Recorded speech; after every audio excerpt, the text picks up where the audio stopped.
So this is kind of us. So money-making machines, too good to be true. It's all going to be UK focused as well, because a lot of people have a misconception that you can't do this in the UK, and we're here to kind of prove that wrong. So this is pretty much the lineup of what we've got over the next kind of 30 minutes-ish. Who we are and what we do, kind of interesting. Mining myths debunked, because no doubt there'll be a lot of you here that have heard this or they've heard that, and actually a lot of the stuff you've heard probably isn't quite true. So we're here to kind of dismay a lot of that as well. And then really once we've gone through that, we're going to take you through the opportunities that there are in the UK. That's pretty much where we're going to go through. So who are we? So there's my little ugly face. That's kind of what we do. So we kind of like to do things differently, because in crypto, there's a lot of kind of stuff out there that isn't maybe the best. You know, there's a couple of scams, there's a couple of dodgy companies, there's all this type of stuff. We just like to do things old school, nice and transparent. So we have real offices, real people, real staff. Anyone that wants to purchase equipment can actually come and meet us, come and see where it's built, meet the people that build it, and walk away with your items that same day. We like to keep things the way that it should be done, which doesn't seem to happen that much anymore, unfortunately. So I kind of founded the company with these values in mind, really, just normal guys and girls with a friendly face that just want to be able to do things the way that we want to do, and ultimately really help the people get into crypto, because it can be really confusing, especially this mining stuff, these crazy money-making machines, you know. So we wanted to kind of diversify and make people feel a bit more confident. So this is kind of the core of what the company does. We specialize in GPU mining, particularly GTX 1080 Ti's, which are the most powerful cards on the planet, and we specialize in giving people the most powerful equipment that there is. Secondly, obviously, we roll that into mining farms for our larger customers. And we'll discuss those. And then crypto containers. Now, I can't play the video or I'll end up breaking something, but on our stand over in the exhibit hall, we do have a video of some of the containers that we've been sending around the world as well. So there's lots of people that like putting mining equipment in storage, shipping containers, plugging that into different hydroelectric, wind turbine, renewable, solar kind of stuff, or even just into the grid at various locations. So that's another service that we're happy to do. And then we consult a lot with a lot of big companies that want to look at new coins and mining and all that type of stuff too. So this is kind of the boring stuff, the legal disclaimer. As I said, I want to be as entirely transparent as I can. So there are plenty of numbers in here.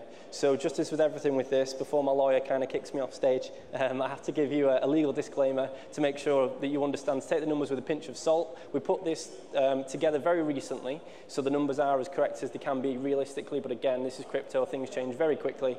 So please double check anything that we put up here, and we're happy to discuss that with you. So first things first, a lot of people don't really understand what mining is or how it works or how this machine can just create money. So I'm going to give you a quick little overview, because I appreciate in this room you're probably better educated than most. So what are mining rigs actually doing? They're effectively updating the public ledger. So if I wanted to send you some Ethereum, it's the machines out there in the hall that we've got with us today that kind of update the ledger, and subsequently new coins are created through that process, in a nutshell, without giving you all the boring technical stuff. So you can kind of think about it. People over-egg how complex it is. People go, oh, I don't really get it, Josh, it's just really confusing. Loads of us in this room have rented or maybe have our own websites. We don't think anything of paying money to host a website on a server. That's just common practice. But yet people can't reverse that logic and go, actually, well, I have this machine and I'm just renting out power to a network and getting paid for it. That is effectively what a mining rig is doing. You're kind of powering a network and in return getting a commission on the coins which are generated through finding the blocks, and that's how you get paid. So a similar type of logic. So that's pretty much it. This is kind of the core of really what I want to get to today, the mining myth busting, because this is a lot of questions that are behind me. People kind of have, you may have heard things or kind of got the wrong impression about things.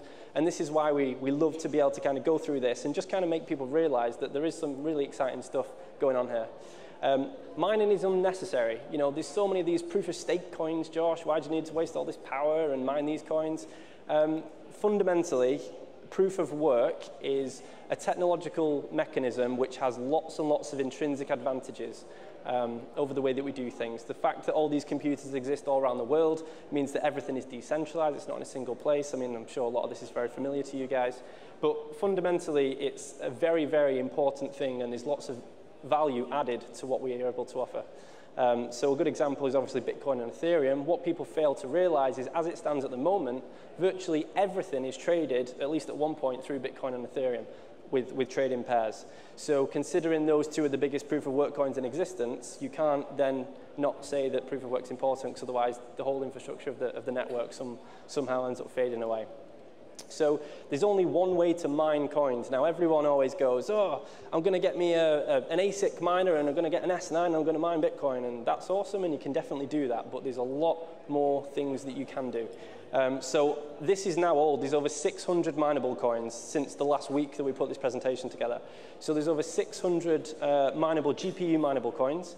And the best thing is about the GPU stuff is even the new coins that don't exist yet, you'll still be able to mine in a week's time, next week, 2 months, whenever the new coins come out.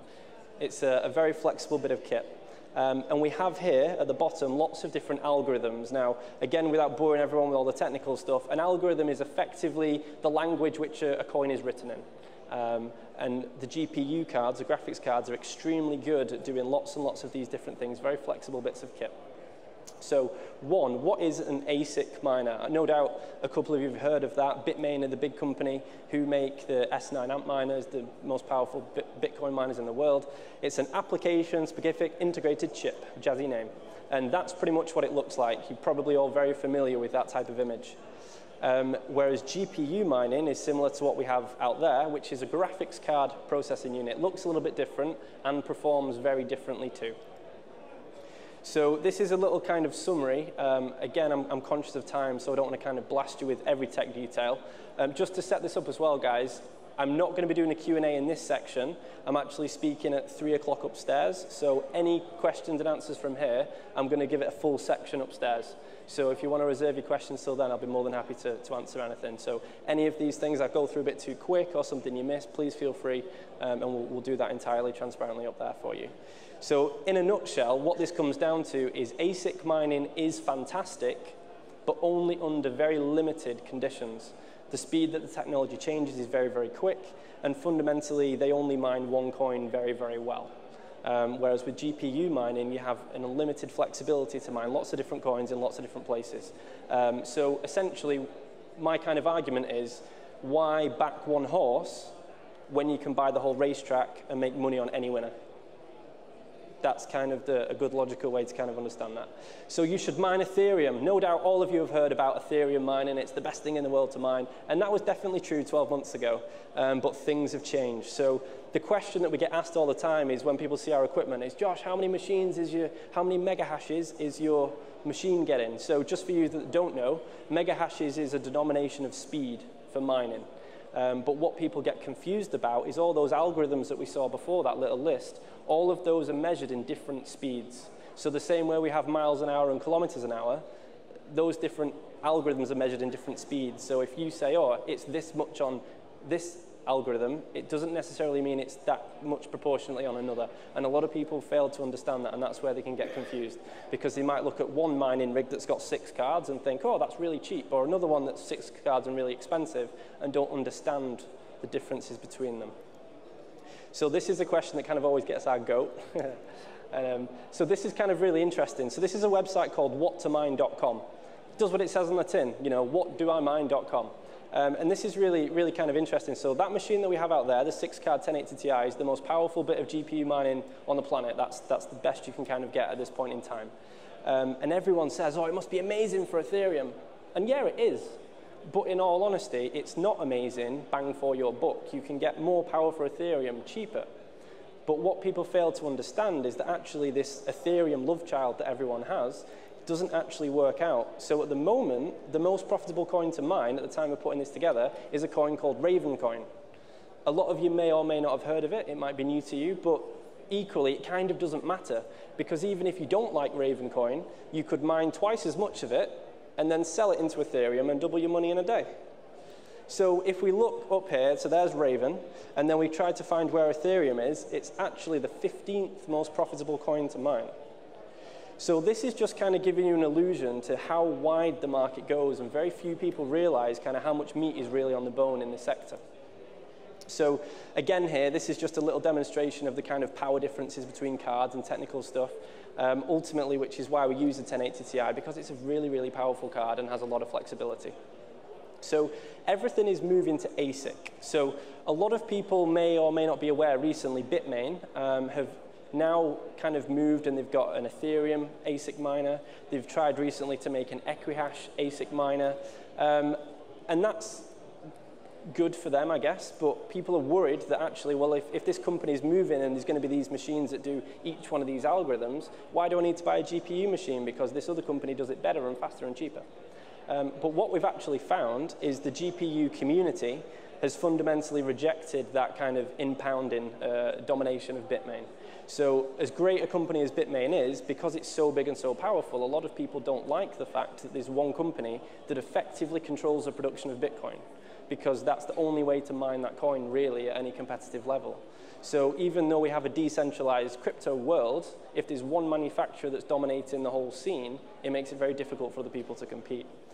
So what we've found here is with things like Monero, so Bitmain recently brought out a kryptonite miner to mine Monero, and then Monero forked. So that machine instantly became redundant overnight and could not mine Monero. So anyone that had spent £10 million of equipment for Monero, it was literally worth zero the next day. That's kind of a big risk. Again, a problem you don't have in the GPU world. Again, with Zcash, they've tried to do it on Equihash algorithm. Lots of the Equihash coins have now agreed to fork to, again, avoid this problem. So ultimately, people like the kind of original Satoshi Nakamoto's view, you know, one CPU, one vote. You know, everybody wants a little slice of this pie. Now, fundamentally, I appreciate we've gone past the point of using a normal computer now, but the graphics cards that are contained without there, you know, you could just go to a shop and buy one, and you could at least get in on the action a little bit. It's difficult to do that if you have to buy specific equipment in order to do that. So we kind of want to keep a bit more true to that.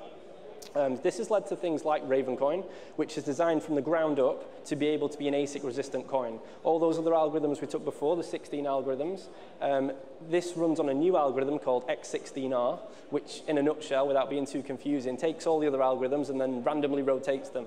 And if an ASIC machine can only do one thing very well, it struggles to move around, and it basically can't mine these yet, which is quite cool. So it's high maintenance. So I bought this machine. Oh, it's going to be really difficult to look after. How do I do that? Everything can be done for you. So you can end up with a machine that you literally buy, plug in, turn it on, off it goes. There's lots of different ways to run the equipment. NiceHash is one way to do it. Not the best, certainly not, but it does things for you on a very easy basis. It basically mines some of the more profitable coins, sells them, and pays you in Bitcoin, which is an interesting approach. People like that hands-free nature. You can also, there's other ways to mine there too, which we'll get onto later. Electric, that is a big, big concern, particularly in the UK. This is probably the question that we get asked all the time. It's so expensive in electric, you're never going to make any money. And yes, there's no two ways about it. Mining in the UK is more expensive than other countries. But again, we're very transparent with the numbers. This is what you're going to end up paying. For our top-end mining rig, you're actually looking at around £130 a month domestic, £108 a month commercial. But if I'm making £600 a month profit, I'm all right with that. That's fine. Now, of course, you can move to other countries, and a lot of facilities you'll be aware of, you know, Genesis and so on and so forth, are set up in other European countries where the electric's much cheaper, and that's great. And we have customers who want to do that. But what people don't realize is, one, at scale, there's a much cheaper electric available in the UK through renewable energies and hydro and electro, and we actually have a lot of customers who get electric at 4.5p a kilowatt, which is less than half the cost of this. And second to that, what people fail to equate into that is the logistical factors of moving overseas. So if you have a £10 million project and you want to go and mine in another country, it's probably about worth it at that point. But below that point, you have to think about shipping costs, import taxes, logistics of different power grids, different systems. So for all you could move to an eastern country where the electric's half the price, you will save some money there. There are other intrinsic variable costs which people don't factor in, which actually makes the balance not so attractive. So generally, as a rule of thumb, anyone under 5 million, we advise to stay in the UK. Above that, then there is a discussion to be had, depending upon quite how that works out. So it's too technical for me. It's going to be really difficult, Josh. I don't know code. I don't know kind of any languages. I'm none of this. Neither do I. Don't worry about it. It's fine. everything is set up from us, so everything is really just plug and play. You don't have to do anything. You literally can just select the machines, not only to kind of pay you in Bitcoin if you wish, or you can select them to mine any individual coin of your choice. And it's as simple, it's about as difficult, in all honesty, as learning how to send your first crypto payment, which I'm sure all of you have done many times now. So running the cards constantly kills them. All right, Josh, you've bought this cool bit of kit, and it's going to be on 24 hours a day. It's going to be dead in a month. You can't leave something running 24 hours a day. Again, not true. Think of it like this. We all know driving on the motorway is pretty okay for our cars. You might do hundreds and hundreds of miles, but the damage to your car occurs when you're in the London traffic, city, stop, start, stop, start, stop, start, really bad for your cards. And that's actually what these graphics cards are designed to do in their primary purpose, because they're designed to play graphics and do computer learning and that type of stuff, which typically is on, off, on, off, on, off.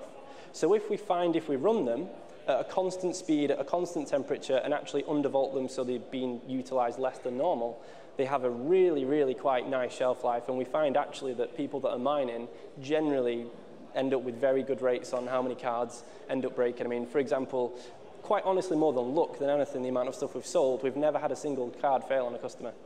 Even if they do, everything's covered on a 12-month warranty and you're good to go. So I need to be a crypto expert to mine. Again, there's so many ways to do this now. You can literally Google whattomine.com. It brings up the website, which is the best coin with my machine. Oh, that's the best coin, and then there's even a link of how to mine it. If you can Google and copy and paste, this is not technically above anybody. Even if it was, we have a full after-sales support team. Give us a call, and we're here to kind of help. This is kind of what we specialize in doing. So that's kind of given the baseline for all the stuff that may or may not be true. Now, what you're really interested in is what are the opportunities then that come from this in the UK particularly. So this is great. Time to hit me with some figures. So this kind of works on a 3-step valuation. So step 1 is kind of your daily mining that you're able to earn. Step 2 is the asset value of the equipment that you own. And this is kind of a fundamental difference to us and other companies, where other companies such as Genesis, for example, great at what they do, but you don't own anything. You can give them £10,000 and you don't own anything. If that company was to go under, for example, you've got no comeback. You just kind of buy in power. Whereas with us, we exclusively sell hardware that you as a customer 100% own, which makes things a little bit different. So these are the numbers that I'm sure you're somewhat interested in. So at the moment, you're looking at around an average, each machine, as an average of the first quarter of this month and as an average of last year, kind of banked around £30 a day on average, which when you work it out is about a 278-day ROI. Now, when you factor in the residual asset value of these cards, and that's the really cool thing, because it's made of computer components, effectively, it's a very posh computer, even if crypto went to 0 tomorrow, God forbid, it won't, don't worry, but if it did, you've still got a lot of money contained in equipment within these. And if you had to, you part the thing out on eBay, and you're not going to come out too badly. Again, it's another advantage of using this type of equipment over an Asic machine, because an Asic machine fundamentally is a one-trick pony, which is why there's some disadvantages there. So, and then of course you've got the third stage, which is all that crypto that you're mining. What happens when the price of that goes up? That changes the numbers really quite dramatically, as we'll see quite shortly. So this is kind of the warning. Stop thinking in pounds and pence, because you're buying a machine, or you might be interested in buying a machine that produces crypto. So you should be thinking in Satoshis. It's all about crypto acquisition rather than pounds and pence. So focus on the growth of crypto. That's kind of where we're at here.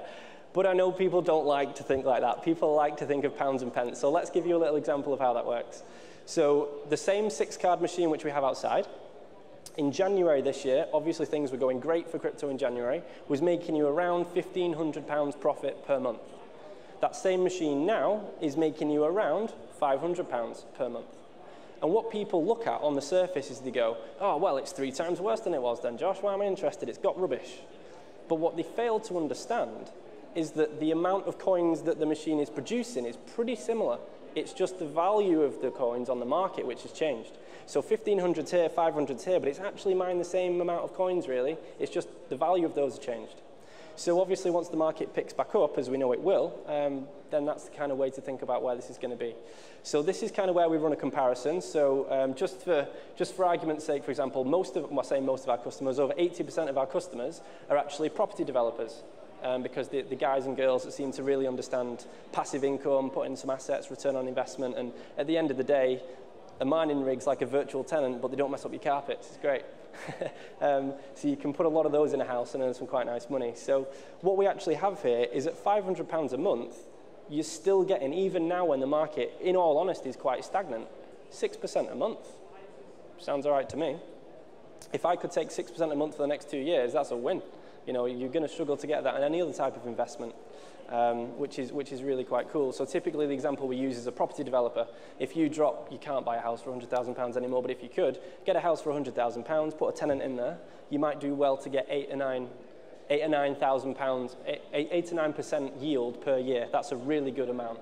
But obviously if you compare that to 6% a month, hang on a minute, I can fit 10 or 15 or 20 rigs in a house instead of one tenant, then the numbers kind of get really interesting. Not that I'm suggesting to kick people out, just to make that clear. But in a nutshell, this is kind of what we're left with. We're left with the Swiss Army knife of the mining world. It can mine any coin, anytime, any place, and including the new coins yet that don't exist, which is why it's kind of really cool. So how then, Josh, do I use this machine to the best of my advantages? What tools does this machine have for me? So these are pretty much it. So you can run the machine on auto-mine software, mine today's most profitable coin, mine newer, lesser-known coins, which is what we're going to get onto here, mine solo pools, and then masternode coins. So I'll explain this to you step by step, because I appreciate it might be new for some of you. So you can use some software called NiceHash. Now, it's certainly not the most profitable, it's certainly not the most optimal, but it's very, very easy for kind of the beginner people to turn it on, press go, off you go, very easy. It mines lots of different coins, and then instead of keeping lots of different coins, it actually pays you in Bitcoin, which is super simple for a lot of people. We actually use another software called SMOS, a Simple Mining Operating System, for our larger customers. That's an operating system that runs on Linux through an online login, and you basically log in and you control 1 rig, 5 rig, 10 rigs, 100 rigs, all from one remote place. And that's the software that you can mine any coin, anytime, any place, and hold that individual coin. Loads of opportunities there. So you can mine newer, lesser-known coins and actually earn a really nice chunk of change. So to put it in an example, as soon as a new coin launches, obviously the difficulty of that coin is teeny tiny.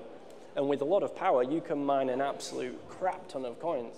And obviously, maybe that coin may or may not be good in the future.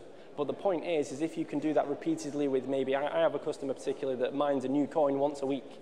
And after 3 months, they've got 12 massive bags of coins. One of those hits an exchange, and they've just bought an entire rig. There's a lot of kind of big swings that you can take if you like to play the game that way.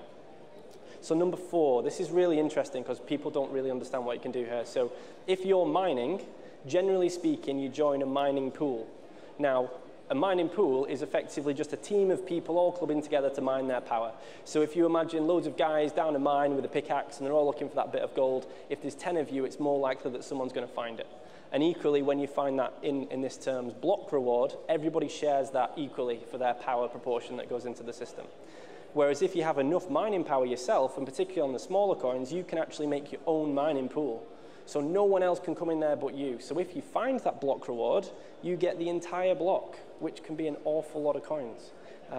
So that's another way to kind of completely change the numbers that we've just seen. Those numbers that we've seen, bear in mind, are just an average of kind of running it as you would.